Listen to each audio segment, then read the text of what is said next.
Hello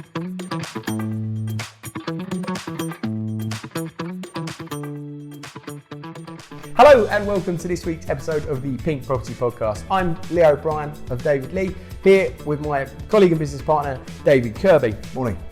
And this week we wanted to talk to you about the move itself. So we've done a bit of a range of podcast episodes around the process, and this one is going to be really focused on the moving day, the moving process, what happens and how it goes. And David, you've literally just gone through it this week. Yeah, so, absolutely. So it is live in my mind, and quite interesting to see from a customer's perspective on what happens, especially on the moving day. We're sitting in here in the office, just waiting for key release to give to the customer and client. But it's more stressful than that. There's loads going on in the background, and you don't realise, where the delays actually come from and where the problems are. So when was the last time you actually did a move? How long have you been in your current place? We've been in our current house for 10 years, okay. So I haven't moved for a long time. So, without too much detail, has much changed between one move and another that you can think of? Size-wise, it was a bigger move. Yeah. We've now got 2 older kids when we had 2 little ones when we moved last time. Just size and volume of the move really more than anything else. We were in a chain this time, whereas we weren't last time. So a few other factors that were involved. It just seemed a bigger thing this time round. As I say, kids were little babies before, so we didn't have to worry about schools and things like that. Just moving day. Get kids to school first, pick them up at 3:10 somehow. In between moving boxes. Okay, so let's start a week out. So say the week before. What sort of things are going on? What do you think? What do you need to be doing at that point? A few things that you should be doing that maybe we missed a little bit. I forgot to redirect Royal Mail straight away.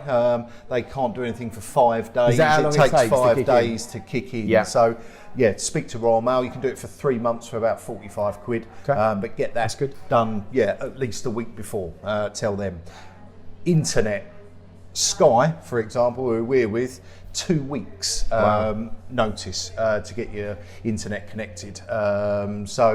Make sure you give them enough notice. I suppose you don't always know, certainly in the current market, you don't always have a 2-week lead time, do you? No, well that was our problem. So we had a week between exchange and completion. So I phoned on the day of exchange or the night of exchange to speak to Sky. Sky TV came round the day after we moved in, which was great. So we've got TV, which is really important, but we don't have internet yet, so that is an issue. I suppose that's something that somebody working from home really needs to consider. You know, if you need a smooth transition and you need to be able to have meetings the day after, or you're actually 3 days later you're working again, you do need to have that in consideration. How did you get on with the removals process? So did you use a removals firm? So we used a local removal firm, which I would highly recommend doing. Use a local removal firm, but talk to them a bit more, explain what you're expecting of them, and ask what they're expecting of you. I don't think we got enough instruction before the move. So we had a packing service the day before, which again, great, super. Would you recommend that? Yeah, 100%. They packed half our house and actually took it away and stored it overnight, so which made a bit more space in the house, which was great. Make sure, boxes are labelled, that you've put everything in the room that it needs to go into the new house. So if it comes out your kitchen, it's going to go into your new kitchen. If it's come out the garage, it's going to go into the new garage. Try to make it as simple as you can and get it written down.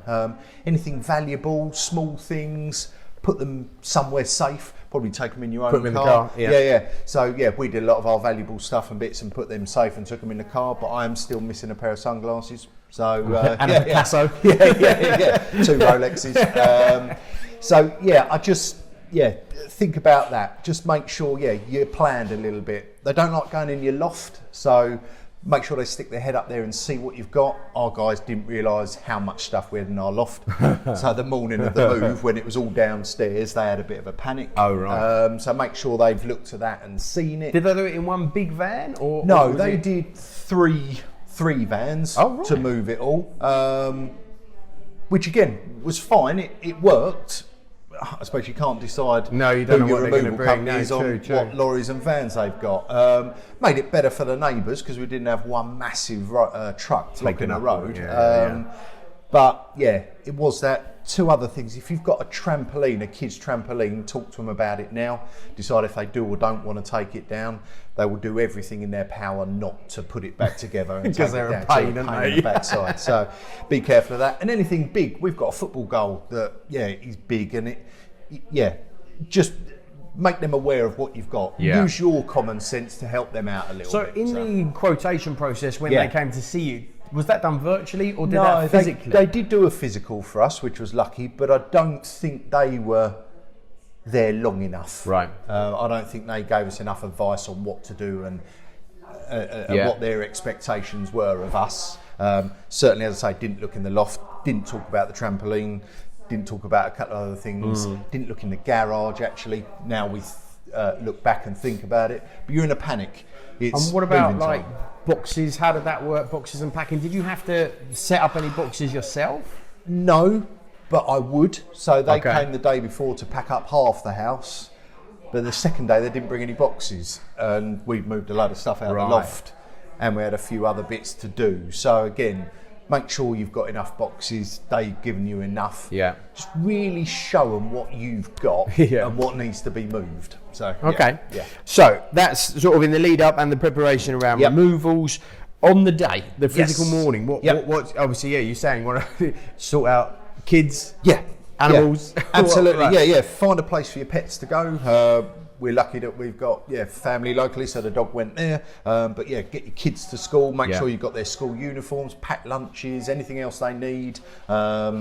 School bag, somewhere that's safe so that you can take them to school. They're having a normal day, aren't they? Yeah, because they're not- super excited because they're moving house. So they're really excited, but they're a bit anxious as well because they're kids. Make their day as smooth and safe as you can, but just make sure you know where all their stuff is. So Yep. And then, so that's in the morning. Sort of timing wise, when did yours complete physically? So ours physically completed about 11:30 in the morning, That's which quite was early for a nice. So it's chain. quite an early Yeah, one. yeah. Yeah, absolutely. How big was your chain of people? Like how many people were in 1, 2, it? 3, 4. Okay. 4 people in ours. And then we didn't actually get into our house till about 3:30. Right. Because of actually the removal firm acting on our onward purchase. They were slow Right. getting themselves together. Getting them and out I of the just house. fear that the vendors that we purchased off, again, weren't advised well enough. I don't think the removal companies have prepped people enough. I think my fear is, removal companies in our chain were the ones that maybe let us down slightly. So, sorry if anyone's watching this. Maybe we should get a removals man on. Yeah. Any removals man want to come on and think give we some just need a top bit tips? more I think help. it'd be a good idea, wouldn't it? Absolutely, To help them help you really in the process. Yeah, I don't think we were advised well enough. So what time were you packed out of the van and into your new house? So, timescale. so we were packed up and gone off our house about 1 o'clock. So they did a good job there. And then we've got keys sort of 3:30. To be fair, the guys didn't leave till about 7:30. Wow. So again, one of the main things was putting the trampoline back together. That took 2 of them an hour. Wow. So Yeah. things like that. Yeah, Really slow them down, do take their time. So And then obviously you're 3 days after the event now. Yeah. What sort of obviously a bit of obviously the unpacking job. Yeah, of but, course. How you got on with your utilities switching and stuff like that? Has that all gone? Yeah, so council tax, easy. Utilities, make sure you've got your meter readings from both ends. Yeah. They were easy. And just do a little list really. Think about the people you need to talk to. As I said, get Royal Mail a bit earlier so that then you should start getting your letters and bills through your post so it reminds you what you do and don't need to do. The beauty now, most things are done online. True. Council, you can change all the details online. Eon or whoever your utility company is, you can do online. So actually, if you can get your internet working quicker than I did, then you can do it all online. Quite easy. Brilliant. But you just need to switch your brain on and sit down for half a morning to get that done. And are you happy in your new home? Very happy. Yes, Worth the move? absolutely worth the move. We Good. love it there. Laura Yeah. loves it. The boys are really happy. The dog loves it. Thank you, Terry, for coming over and securing the garden because the dog's now in and safe. Allowed out. Absolutely. yeah, really excited, but we're still only halfway there. So just it'd be nice to sort of share that process from a live as it happens, and obviously really recent. So some of those little things that might be able to help you get an understanding of what's to come in your upcoming move. If you've got one I'd love to have a chat. road. Yeah, if you've got one coming up and you think, oof, what happens? Give me a call. It's live in my mind at the moment of what went well and what didn't go so well, and I think I know where the little stoppers were that we could help you with. So just give me a shout. Oh, amazing info, Dave. Yeah, Wicked. Thank you so much. Thanks as ever for tuning in, and we'll see you next week. Bye.